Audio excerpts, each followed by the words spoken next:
Welcome to The Explainer. Today we're jumping into a really powerful idea from Tran's book, Wealth is Meant to Move. We're going to explore this quiet but massive tension that's shaping our world. You know, the one between long-established wealth and all this incredible new human potential that's popping up everywhere.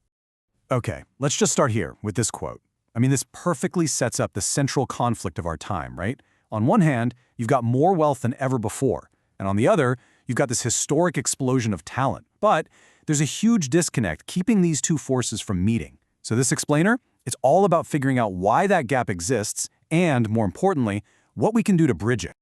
So to really get to the heart of this story, we have to understand what wealth is in the first place. The book makes this argument that wealth doesn't start its life as some static thing, just sitting in a bank account. Nope.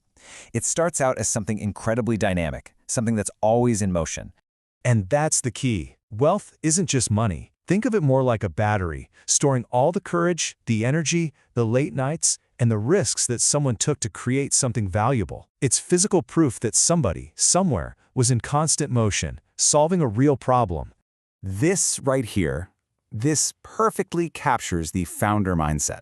For a founder, wealth is a tool. It's not a trophy. It has to move. It has to hire people. It has to build things. It has to experiment.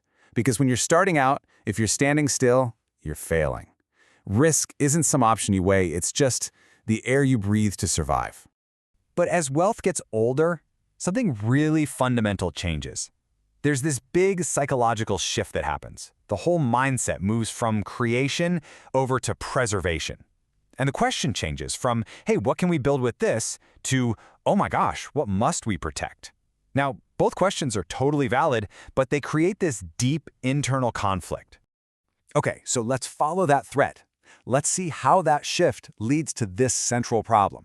Because when wealth is passed down, it suddenly gets saddled with this heavy psychological burden. A burden that slows its movement way down, creating what the author calls a great stagnation.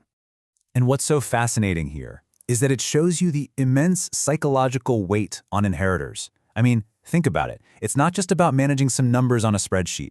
You're carrying the weight of your family's history, their reputation, and this gut-wrenching fear of being the one who loses it all. It makes perfect sense why their primary instinct is just caution. This idea gives us a name for what's happening, and it's so important because it's not saying this is a character flaw.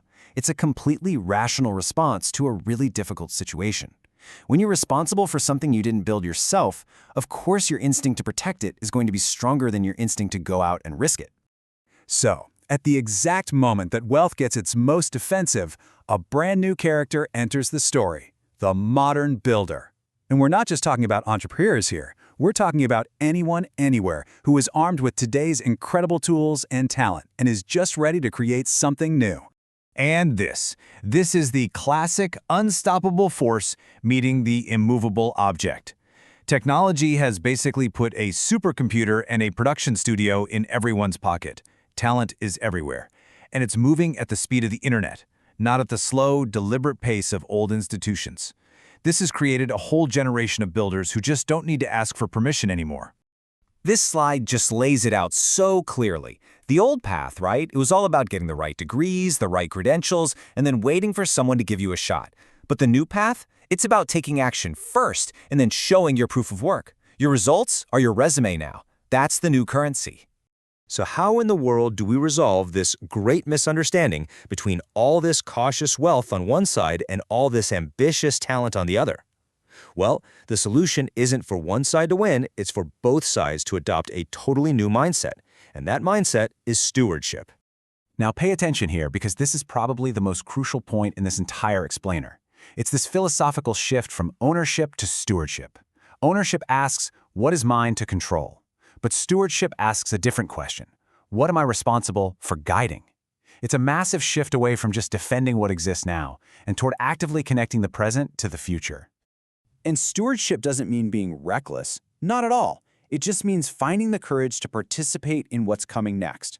It's about thoughtfully engaging with new ideas, with new people, and asking that really tough but necessary question. Are we actually protecting value, or are we just preventing growth because it feels safer? So, we've got the new mindset, but what does that look like in practice? What's the actual path forward? Well, that brings us to the final piece of the puzzle. We have to completely reframe the idea of partnership itself. This question, it just turns the whole debate completely on its head. In a world that is changing faster than ever, maybe the biggest danger isn't that one investment might fail. Maybe the real risk is the slow, quiet death of irrelevance that comes from being disconnected from all the innovation and change that's happening out there. So when you look at it this way, partnership isn't a gamble. It's actually a modern form of risk management. It brings in new information, it expands your worldview beyond your usual closed circle, and it shares the burden of responsibility. It's what keeps wealth nimble, adaptable, and relevant for whatever comes next. And that leaves us with one final, really powerful thought. Look, the survival of wealth itself, that's not really in question. The real question, the challenge of our time, is whether we can ensure it continues to do its essential work, to move, to circulate, and to empower all this incredible human potential that is waking up all around us. Because really, what's the point of having all that stored energy if we never let it out to build the future?